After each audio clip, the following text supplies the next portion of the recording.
अब आते हैं हमारे क्लास के में जो हमारे इंपॉर्टेंट क्वेश्चन है। राजस्थान लोक सेवा आयोग को जो मेंबर होते हैं उनकी संख्या व सेवा शर्त होती है, इनकी अवधारणा कौन करता है? तो बताइए, जो हमारी मतलब कि राजस्थान लोक सेवा आयोग है, इसके अंदर जो मेंबर होंगे उनकी सेवा मतलब जो कंडीशन होंगी, इसको मतलब कौन फिक्स करता है? तो कौन करता है फ्रेंड्स? कमेंट में तुरंत कर दीजिए कि राज्यपाल करता है, राष्ट्रपति करता है, राज्य विधानसभा करता है, मुख्यमंत्री। तो कौन करता है इसके बारे में? तो वो करता है फ्रेंड्स राज्यपाल। यानी जो राजस्थान का राज्यपाल होगा वो कितने मेंबर होंगे, क्या उनके नियम कंडीशन होंगे, इनकी अवधारणा करता है। क्लियर हुआ? अब आते हैं फ्रेंड्स क्वेश्चन नंबर 268। जयपुर शहर की योजना किस वास्तुकार ने बनाई थी? जो जयपुर शहर है इसके वास्तुकार कौन थे? जो इसकी जो मतलब कि जो योजना बनाई गई थी इसके वास्तुकार कौन थे? तो ऑप्शन देखिए क्या आपके सामने, Vidyadhar Bhattacharya, Mirza Ismail, colonel James Tod या फिर राजकुमार अल्बर्ट। तो क्या हो जाएगा? तुरंत आंसर कर दीजिए। जो जयपुर शहर है इसकी योजना के वास्तुकार किससे चुना गया था? तो कौन थे वो? विद्याधर भट्टाचार्य। ऑप्शन नंबर जो फर्स्ट इसका राइट आंसर हो जाएगा। क्लियर हुआ? अब आते हैं नेक्स्ट क्वेश्चन पे। महाराणा प्रताप के समय में अकबर के द्वारा शाहजहां खां को कितनी बार मेवाड़ पर आक्रमण करने के लिए भेजा था? तो बताइए, क्वेश्चन में ऐसे मतलब एग्जाम में ऐसे क्वेश्चन भी आएंगे कि अकबर ने मेवाड़ के ऊपर कितनी बार मतलब कि आक्रमण के लिए भेजा, किसके टाइम पे? महाराणा प्रताप के टाइम पे। तो कितने, कौन सा हो जाएगा सही? तो देखिए इसमें देखो 2 है, 3 है, 4 है, 1 है। तो बताइए इसमें से कौन सा सही होगा? तो हो जाएगा ऑप्शन नंबर सेकंड। यानी जो शाहजहां खां था वो 3 बार आया था मेवाड़ पर आक्रमण करने पे। क्लियर हो गया? अब आता है नेक्स्ट क्वेश्चन। राजस्थान का प्रथम मुख्यमंत्री कौन था? तो बताइए, जो हमारा राजस्थान है इसके प्रथम मुख्यमंत्री कौन थे? यानी राजस्थान के जितने जो इंसान फर्स्ट है ना उन सब के बारे में आपको पढ़ के जाना है, एग्जाम में पूछ सकते हैं क्योंकि फर्स्ट सबसे इंपॉर्टेंट होता है। तो आप मुझे कमेंट में यही बताना है कि प्रेजेंट टाइम पे राजस्थान के मुख्यमंत्री कौन है और राज्यपाल कौन है, इसका आप मुझे कमेंट में बताएंगे। क्लियर हो गया? तो बताइए कि प्रथम मुख्यमंत्री कौन थे? हीरालाल शास्त्री, जयनारायण व्यास, मोहनलाल सुखाड़िया या फिर टीकाराम पोलीवाल। तो कौन सा इसका सही आंसर हो जाएगा? राजस्थान के प्रथम मुख्यमंत्री तो कौन थे friends? Hiralal Shastri. Option number जो फर्स्ट इसका राइट आंसर हो जाएगा। नेक्स्ट आता है, राजस्थान निर्माण की प्रक्रिया कब पूर्ण हुई थी? तो बताइए, जो अपना राजस्थान है ये कब कंप्लीट हुआ था? जो इसका जो निर्माण है कब ये कंप्लीट हो चुका था? देखिए आपको कुछ डेट दी गई है, 1956 में, 47 में, 48 में या फिर 52 में। तो कब बनकर तैयार हुआ था अपना राजस्थान? तो हुआ था 1956 में। ऑप्शन नंबर जो फर्स्ट एकदम राइट आंसर हो जाएगा। तो देखिए फ्रेंड्स, एक चीज मैं आपको बताती हूँ, जो जीके के क्वेश्चन होते हैं ना उसमें क्या होता है, उसको पढ़ते के साथ आपको सिर्फ मेन मोटिव लाइन पढ़नी है। इसमें क्या बताया गया है कि महाराणा प्रताप का पथ प्रदर्शक कहा जाता है, तो किसको कहा जाता है उसका आंसर बताना है।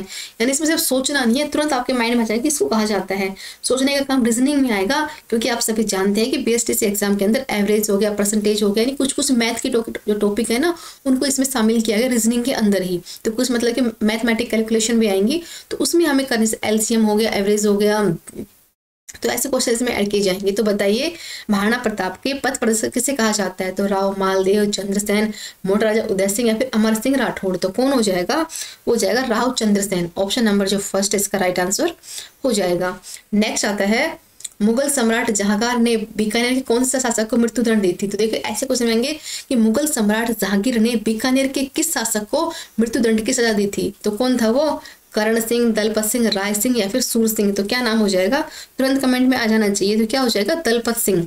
ऑप्शन नंबर जो सेकंड है एकदम राइट आंसर हो जाएगा। नेक्स्ट आता है, सवाई राम सिंह द्वितीय ने इसके समय में प्रशासन का जो संचालन एक एजेंसी की गई थी, उसके प्रथम अध्यक्ष किसे बनाया गया था? किसके टाइम पर की गई थी? राम सिंह द्वितीय के टाइम पर की गई थी। तो उसके प्रथम अध्यक्ष कौन थे? तो कौन थे? मेजर रोज डी बोई, कैप्टन ब्लॉक या फिर जॉन लुडेलो। तो बताइए कि कौन थे उसके? तो वो थे मेजर रो थे फर्स्ट एजेंसी के अध्यक्ष। क्लियर हो गया?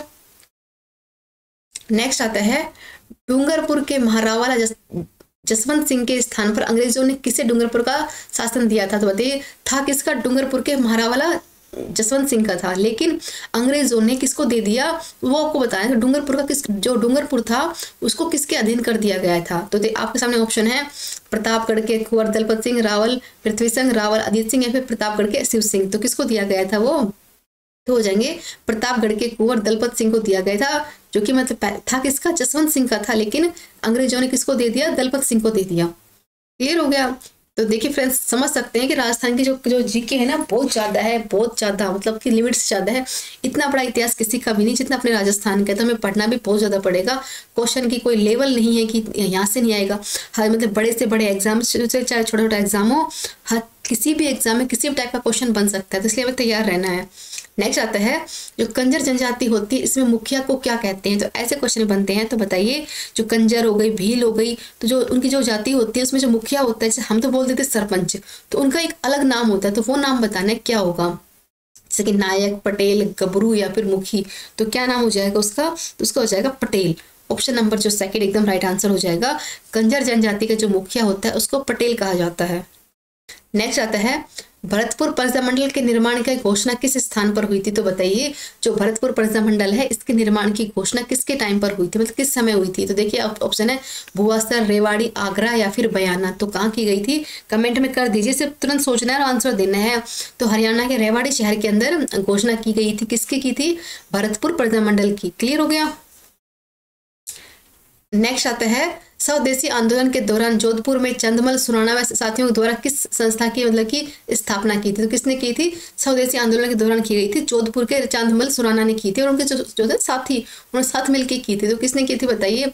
जोधपुर के लोग वैसे ने मारवाड़ हितकरण सभा, परोपकारिणी सभा या फिर मारवाड़ सेवा संघ, तो उसका नाम बताना है कि उसका नाम क्या होगा। जो समिति खोली गई थी उस समिति का नाम पूछ रहा है। तो देखिए मतलब उस टाइम पे कौन सा आंदोलन था, स्वदेशी आंदोलन, तो नाम भी से मिलता जुलता ही होगा, तो क्या हो जाएगा मारवाड़ हितकारिणी सभा, यानी ऑप्शन नंबर जो सेकंड एकदम राइट आंसर हो जाएगा। नेक्स्ट आता है इस अंग्रेज अधिकारी ने कोटा के विद्रोह का दमन किया था, तो बताइए ऐसा कौन सा अंग्रेज अधिकारी आया था जिसने कोटा के विद्रोह का दमन किया था। तो ऑप्शन आपके सामने है A valley, black captain, Robert Clive, H C. Roberts, तो क्या हो जाएगा ऑप्शन नंबर जो 4 है इसका राइट हो जाएगा एच.सी. रॉबर्ट्स ने जो कोटा के जो विद्रोह था ना उसका दमन किया था। क्लियर हो गया, जो कि एक अंग्रेज अधिकारी था।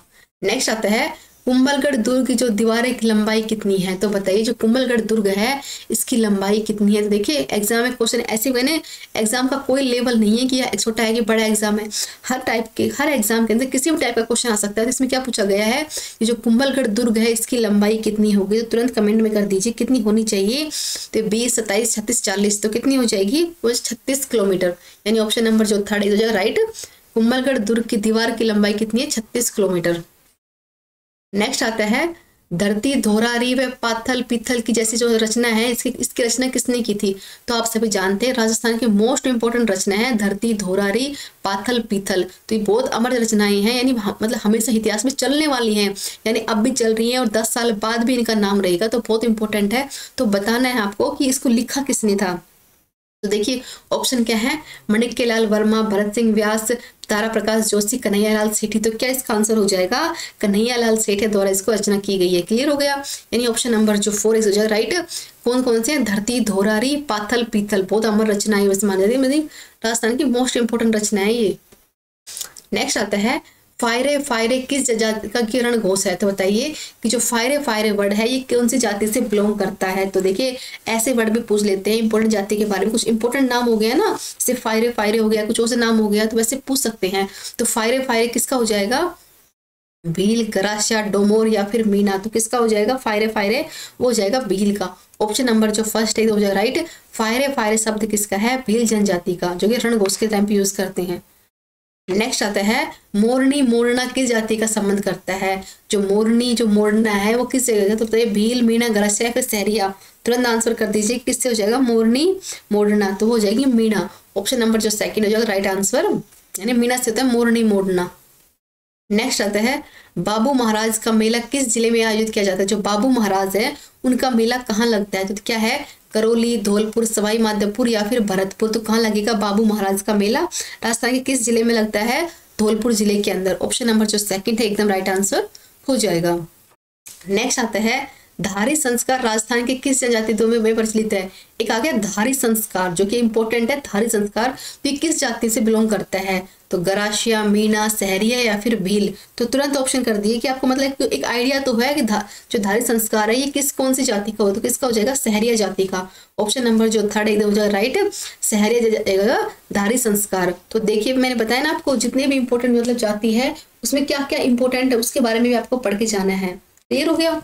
नेक्स्ट आता है भारतीय डाक विभाग ने किस लोक देवता की फड़ की डाक टिकट जारी की है, तो बताइए भारतीय डाक विभाग ने किस लोक देवता की फड़ की डाक टिकट जारी की है, तो कौन हो जाएगा बाबूजी, देवनारायण जी, रामदेव जी या फिर तेजा जी, तो कौन से महाराज थे वो थे देव नारायण जी थे, जिनके मतलब कि भारतीय डाक विभाग ने इनकी डाक टिकट जारी की है। ऑप्शन नंबर जो सेकंड है इसका राइट आंसर हो जाएगा। नेक्स्ट आएगा तेरापंथी संप्रदाय किस धर्म से जुड़ा हुआ है? क्या तेरापंथी संप्रदाय तो किससे जुड़ा हुआ होगा? ऑप्शन क्या है? जैन धर्म, वैष्णव धर्म, हिंदू धर्म, बौद्ध धर्म। तो किससे जुड़ा हुआ हो जाएगा? तुरंत कमेंट में कर दीजिए। तो क्या हो जाएगा? जैन धर्म से। ऑप्शन नंबर जो फर्स्ट हो जाएगा राइट। तेरापंथी संप्रदाय किससे होगा? जैन धर्म से। क्लियर हुआ? नेक्स्ट आता है पशु पक्षियों के लिए किस चित्रण शैली का विशेष स्थान मिला गया है? जो पशु पक्षियों की जो मतलब कि ऐसी कौन सी चित्रण शैली है जिसमें पशु पक्षियों का मतलब एक विशेष स्थान दिया गया है? तो तुरंत आंसर कर दीजिए। नाथद्वारा शैली, बूंदी शैली, किशनगढ़ शैली या फिर अलवर शैली। तो आपको सिर्फ ये बताना है कि ऐसी कौन सी शैली जिसमें पशुओं के बारे में बताया गया है, जो पक्षी होते हैं, पशु होते हैं, उनके बारे में बताया गया है। तो कौन सी हो जाएगी? बूंदी शैली। ऑप्शन नंबर जो सेकंड है वो जाएगा राइट। बूंदी शैली के अंदर पशु पक्षियों के बारे में अच्छे से बताया गया है, इनको एक अलग स्थान दिया गया है। नेक्स्ट आता है भित्ति चित्रण की दृष्टि से कहा जाता है कि हवेलियां प्रसिद्ध है। तो बताइए कि भित्ति चित्रण की दृष्टि से कहा जाता है कि हवेलियां प्रसिद्ध है, तो कहाँ की जो हवेली सबसे इंपॉर्टेंट है? तो ये आंसर तो सब कर देंगे, सबको पता है इसका क्या होना चाहिए। तो बताइए शेखावटी, जैसलमेर, उदयपुर या फिर बीकानेर, कौन सा सही होगा कि कहाँ की हवेलियां फेमस है? तो ये शेखावटी। ऑप्शन नंबर जो फर्स्ट हो जाएगा राइट। शेखावटी हो जाएगी, वहाँ की जो हवेली है ना वो बहुत फेमस है। नेक्स्ट आता है एक ऐसा लोक वाद्य यंत्र जिसका निर्माण आधे कटे हुए नारियल की कटोरी जैसा होता है। तो बताइए कि आधा कटा हुआ जो होता है नारियल होता है, उसके शेप के जैसा मतलब क्या होता है? लोक वाद्य यंत्र होता है, उसको कौन सा होता है? सिंगी, अलगोजा, रावण हत्था या फिर भपंग। तो तुरंत आंसर कीजिए, इसका नाम क्या हो जाएगा जो कि आधे कटे नारियल के जैसा होता है, एकदम कटोरी की शेप में होता है। तो कौन सा हो जाएगा? रावण हत्था। यानी ऑप्शन नंबर जो थर्ड एकदम हो जाएगा राइट। रावण हत्था ऐसा होता है जो कि एक कटोरी की शेप में होगा। नेक्स्ट आता है जोधपुर में प्राचीन राजाओं की छतरी एवं उदाहरण के कौन सा नाम है फेमस? बताइए। जयपुर में प्राचीन जो राजा थे उनकी छतरियां इंपॉर्टेंट है, उद्यान के लिए कौन सा स्थान फेमस है? तो मंडोर, जसवंतथड़ा, ओसिया फिर लूनी। तो सिर्फ बताना है आपको कि ऐसा कौन सा स्थान है जहाँ की राजा की छतरी उद्यान के लिए बहुत फेमस है। तो कौन सा हो जाएगा? मंडोर। जो मंडोर की मतलब जो राजा की छतरियां हो, वहाँ के उद्यान हो, वो बहुत फेमस है। तो ऑप्शन नंबर जो फर्स्ट एकदम राइट आंसर हो जाएगा। नेक्स्ट आता है प्रसिद्ध लोहागढ़ किस जिले में है? तो बताइए प्रसिद्ध लोहागढ़ है वो कहाँ पर होगा? तो नागौर, दौसा, भरतपुर या फिर जयपुर। तो कहाँ पर होगा लोहागढ़? तो वो हो जाएगा भरतपुर में। ऑप्शन नंबर जो थर्ड है हो जाएगा राइट। भरतपुर में क्या है? लोहागढ़। तो देखिए फ्रेंड्स, मैं रिपीट इसलिए कर रही हूँ कि आप एक क्वेश्चन को कम से कम 2-3 बार पढ़ेंगे तो आपको लंबे टाइम तक याद रहेगा। अब आता है राजस्थान के प्रसिद्ध पखावज का वादक क्या है? यानी पखावज एक वादक है, तो वो क्या है, किसके द्वारा है? पंडित रामानारायण, पंडित पुरुषोत्तम दास, उस्ताद असद खली खां, उस्ताद हियादत खां। तो क्या नाम हो जाएगा? तुरंत कमेंट कर दीजिए। तो क्या नाम था? वो था पंडित पुरुषोत्तम दास का था पखावज वादक। यानी वो इसी का यूज करके मतलब कि वो गायन करते थे। यानी वो नेक्स्ट आता है अजमेर के में प्रतिवर्ष उर्स का मेला किस समय लगता है? तो बताइए कि सबको पता है कि अजमेर के अंदर उर्स का मेला लगता है, तो प्रतिवर्ष किस समय लगता है? ये आप सभी जानते हैं। राजस्थान में क्या है? तिथि चलती है। तो बताना है आपको। तो कहाँ की प्रतिवर्ष पहले रब्ज के 9 रजब तक, मुहर्रम के 2 बाद तक, रमजान के 2 माह से 10 दिन के बाद, या फिर जो रमजान होती है उसके 4 माह बाद। तो उनके अकॉर्डिंग बताइए जो अजमेर में जो प्रतिवर्ष उर्स का मेला लगता है तो वो किस समय लगता है? तो कब लगेगा? प्रतिवर्ष पहली रजब से लेकर 9 रजब तक। यानी ऑप्शन नंबर जो फर्स्ट हो जाएगा राइट आंसर। यानी जो पहली रजब होती है उससे 9 रजब तक ये मेला चलेगा, यानी जो उर्स है चलेगा। नेक्स्ट आता है डूंगरपुर बांसवाड़ा का प्राचीन नाम क्या था? तो बताइए जो डूंगरपुर बांसवाड़ा है इसका प्राचीन नाम क्या था? हाड़ौती, मेवाड़, वांगड़ या फिर कंथान। तो क्या हो जाएगा? वांगड़। यानी जो वांगड़ क्षेत्र कहाँ से बिलोंग करता है? डूंगरपुर और बांसवाड़ा से। ऐसे भी पूछ लेते हैं। समझ में आ गया? नेक्स्ट आता है कि रवि की फसल का सही युग्मक बताइए कौन सा होगा? तुरंत आंसर कीजिए कि रवि की फसल कौन सी है। ये तो बच्चे को पता होना चाहिए कि जो रवि की फसल कौन सी है, खरीफ की कौन सी है। तुरंत आंसर कीजिए। क्या हो जाएगा? गेहूं, चावल, सोयाबीन, सरसों, सरसों, चावल, गेहूं, सरसों। तो क्या हो जाएगा? ये हो जाएगा गेहूं, सरसों। ऑप्शन नंबर जो 4 इसका राइट आंसर हो जाएगा। नेक्स्ट आता है पीवना किस जीव की प्रजाति है? जो पीवना है वो किस वजह से हो जाएगा? तो पीवना क्या होता है? मगरमच्छ, अजगर, घड़ियाल, सांप। तो क्या होता है पीवना? तो वो होता है पीवना होता है एक प्रकार का सांप। यानी ऑप्शन नंबर जो 4 एकदम राइट आंसर हो जाएगा। पीवना किसको बोलते हैं? वो एक जीव किसका है? सांप की, मतलब कि उनकी एक जाति होती है, प्रजाति होती है उनकी। नेक्स्ट आता है विश्व का सर्वश्रेष्ठ लिग्नाइट पाया जाता है। तो आप सभी जानते हैं कि राजस्थान क्या है? खनिजों का संग्रहालय है। तो सर्वश्रेष्ठ विश्व की बात हो रही है, विश्व का सर्वश्रेष्ठ लिग्नाइट कहाँ पाया जाता है? पलाना में, खारी में, कपूर, जलीपा में या फिर मेड़ता रोड के ऊपर। तो कहाँ पाया जाएगा? तुरंत आंसर आना चाहिए इसका। क्या होगा? हो जाएगा पलाना में। ऑप्शन नंबर जो फर्स्ट इसका राइट आंसर हो जाएगा। नेक्स्ट आता है राजस्थान में सर्वाधिक सिंचाई की जाती है, तो बताइए कहाँ करती है। राजस्थान के अंदर सबसे अधिक सिंचाई का काम कहाँ पर होता है, तो बताइए। देखो, कुआं, नलकूप द्वारा, तालाब द्वारा, नहरों द्वारा, या फिर कोई नहीं, तो बताइए। आप सभी जानते हैं कि राजस्थान में बारिश बहुत कम होती है, तो जो जो सिंचाई होती है वो कैसे होती है, कुएं एवं नलकूप द्वारा होती है सिंचाई। तो ऑप्शन नंबर जो फर्स्ट हो जाएगा राइट आंसर। बारिश कम होती है, इसी वजह से जो सिंचाई का एकमात्र साधन क्या है, कुएं या फिर नलकूप द्वारा। नेक्स्ट आता है, राजस्थान में वर्ष 2011 की साक्षरता दर कितना परसेंट है, तो बताइए। 2011 उसके अकॉर्डिंग बताना है, तो कितने परसेंट है ये साक्षरता दर। तो देखिए ऑप्शन आपके सामने है, 54.99, 20.44, 66.1, 64, 65, 38। तो क्या हो जाएगा, 66.1% हो जाएगी, जो कि साक्षरता दर रहेगी। तो देखिए फ्रेंड्स, आज हमने पूरे टोटल 300 प्लस क्वेश्चन सोल्व कर लिए हैं। इसके अलावा कुछ क्वेश्चन और भी थे, लेकिन ये अलग से क्वेश्चन थे जो कि हमारी सीरीज चल रही है। तो आई होप कि आपको अच्छे लगे होंगे। तो प्लीज अपना फीडबैक शेयर करें, कुछ डाउट होता है तो उसे सोल्व करें। तो मिलते हैं अब नेक्स्ट क्लास के साथ। धन्यवाद, लाइक से सब्सक्राइब करें। Thank you.